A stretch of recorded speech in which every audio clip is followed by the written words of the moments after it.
Hello friends, आइए आज हम बात करेंगे सिखों के 10वें गुरु गुरु गोविंद सिंह जी के जीवन की 25 खास बातें जो आपको भी जानना जरूरी है।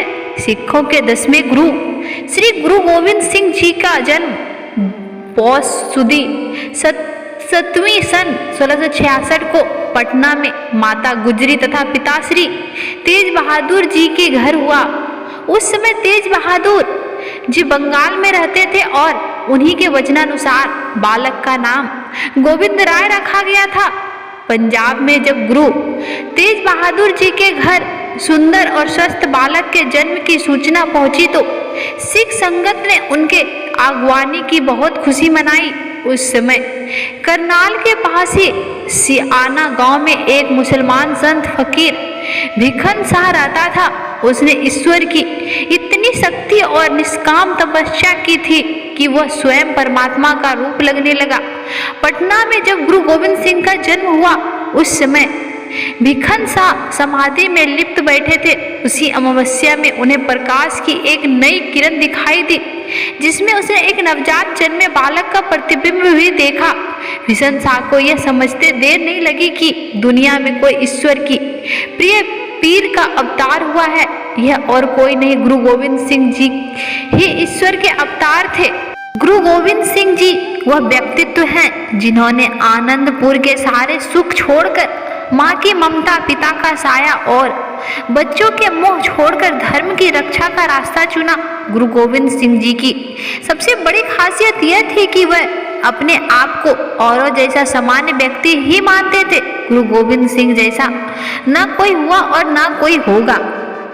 गोविंद सिंह जी ने कभी भी जमीन, धन संपदा और राजसत्ता के लिए लड़ाइयां नहीं लड़ी। हमेशा उनकी लड़ाई होती थी दमन, अन्याय, अधर्म एवं अत्याचार के खिलाफ। एक लेखक के रूप में देखा जाए तो गुरु गोविंद सिंह जी धन्य हैं। उनके द्वारा लिखे गए 10 ग्रंथ, भाषा और ऊंची सोच को समझ पाना हर किसी के बस की बात नहीं है। गुरु गोविंद सिंह जी जैसा महान पिता कोई नहीं। उन्होंने खुद अपने बेटे को शस्त्र दिए और कहा, जाओ मैदान में दुश्मन का सामना करो और शहीदी जाम को पाओ। गुरु गोविंद सिंह जी जैसा कोई दूसरा पुत्र नहीं हो सकता जिसने अपने पिता को हिंदू धर्म की रक्षा के लिए शहीद होने का आग्रह किया हो। गुरु गोविंद सिंह जी खालसा पंथ की स्थापना की, भारतीय विरासत और जीवन मूल्यों की रक्षा तथा देश की अस्मिता के लिए समाज को नए सिरे से तैयार करने के लिए उन्होंने खालसा के सृजन का मार्ग अपनाया। गुरु गोविंद सिंह जी कहते थे कि युद्ध की जीत सैनिकों की संख्या पर निर्भर नहीं होनी चाहिए, बल्कि वह तो उनके हौसले एवं दृढ़ इच्छा शक्ति पर निर्भर करती है।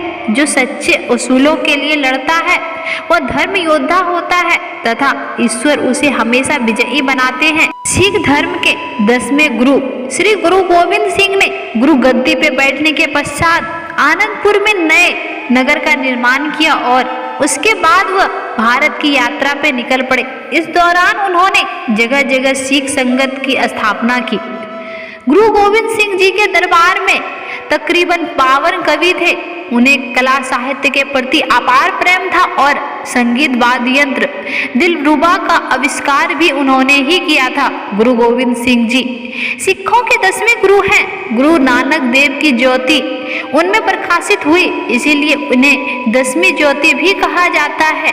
गुरु गोविंद सिंह महान कर्म प्रेरणता और द्वितीय धर्म रक्षक, ओजस्वी वीर रस कवि और संघर्षशील वीर योद्धा थे।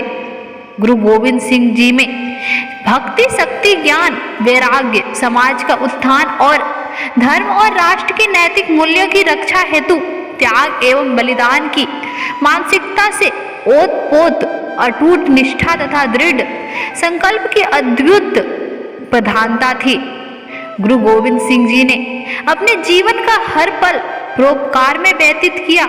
उनके गुणों का बखान कितना भी किया जाए वो कम है। श्री पोटा साहिब गुरुद्वारे का सिख धर्म में अत्यंत महत्वपूर्ण स्थान है, क्योंकि यहाँ पर गुरु गोविंद सिंह जी ने 4 साल बिताए थे। कहा जाता है कि इस गुरुद्वारे की स्थापना करने के बाद उन्हें 10वें ग्रंथ की स्थापना की थी। गुरु गोविंद सिंह एक विलक्षण क्रांतिकारी संत हैं। वह एक महान धर्म रक्षक, कवि तथा वीर योद्धा भी थे। वह सिख धर्म के 10वें गुरु, सिख खालसा सेना के संस्थापक एवं प्रथम सेनापति थे। समूचे राष्ट्र के उत्थान के लिए गुरु गोविंद सिंह जी ने संघर्ष करने के साथ ही निर्माण का भी रास्ता अपनाया। गुरु गोविंद सिंह जी ने जफरनामा शब्द, हजारे, जाप साहिब, अकाल उस्ताद, चंडी दीवार, विचित्र नाटक सहित अन्य भी रचनाएं भी की। सिख धर्म के इतिहास में बैसाखी का दिन सबसे महत्वपूर्ण दिन माना जाता है, क्योंकि इसी दिन गुरु गोविंद सिंह जी ने धर्म 1699 में खालसा पंथ की स्थापना की थी।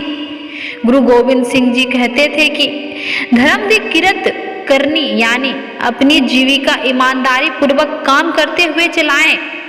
गुरु गोविंद सिंह जी कहते हैं, कम करन विच दरीदार नहीं करना, अर्थात अपने काम में खूब मेहनत करें और काम को लेकर कोताही कभी ना बरते। कहा जाता है कि जब गुरु गोविंद सिंह जी ने श्री पोटा साहिब गुरुद्वारे के पास और यमुना नदी के किनारे 10वें ग्रंथ की रचना की, उस समय यमुना नदी बहुत अधिक शोर करती थी। तब उन्होंने यमुना जी के धीरे बहने की विनती की।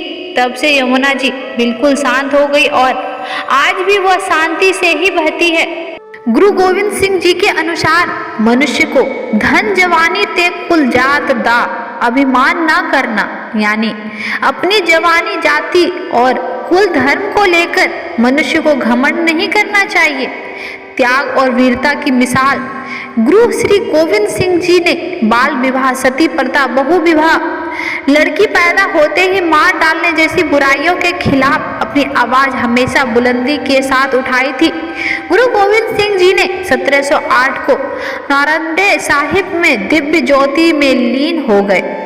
अपने अंत समय में गुरु गोविंद सिंह जी ने सिखों के गुरु ग्रंथ साहिब को अपना गुरु मानने को कहा और स्वयं ने भी अपना माथा टेका था।